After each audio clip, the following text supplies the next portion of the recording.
Sossion.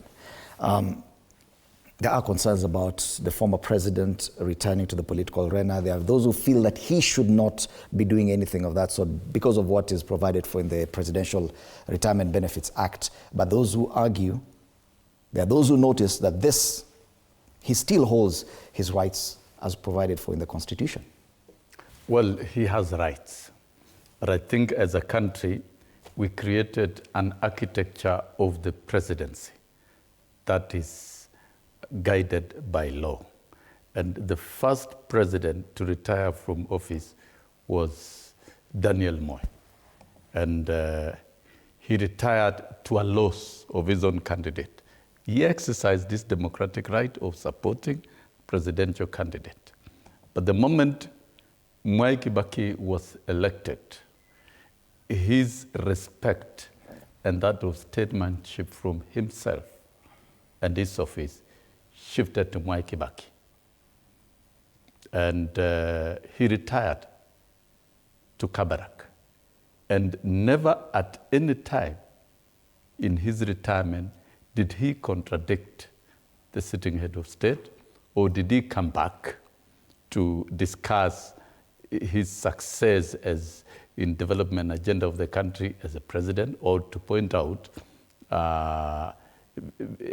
developmental or governance failures during the administration of Mwai Kibaki. He respected Kibaki, and that is a culture that was envisaged in that bill, and it should bind every other retired president. Kibaki, the same. When he retired, when he was exiting, he handed over power, and peacefully he went and relaxed at home. He never came back to audit and comment on what President Uhuru Kenyatta was doing as president. What Uhuru Kenyatta is doing, those of us who supported him, to date, we regret why we had to do it. Because he's very notorious for engaging in mischief in the name of political rights, and that is not what we expect from a statesman. And the president, and the only living president for that matter. By now, within 6 months, as per the act, he's expected to have handed over leadership and control of political parties.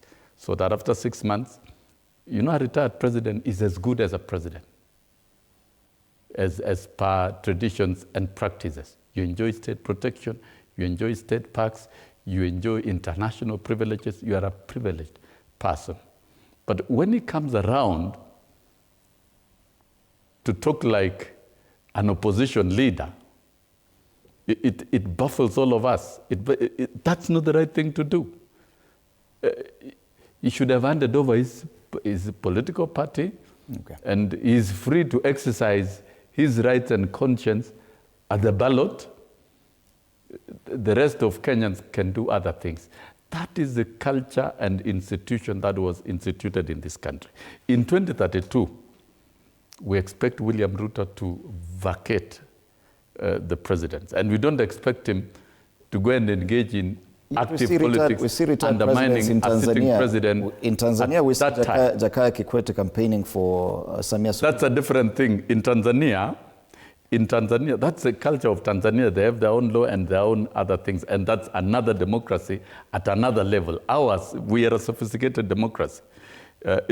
Even in the US, the retired presidents, they don't come out openly. Barack Obama campaigned.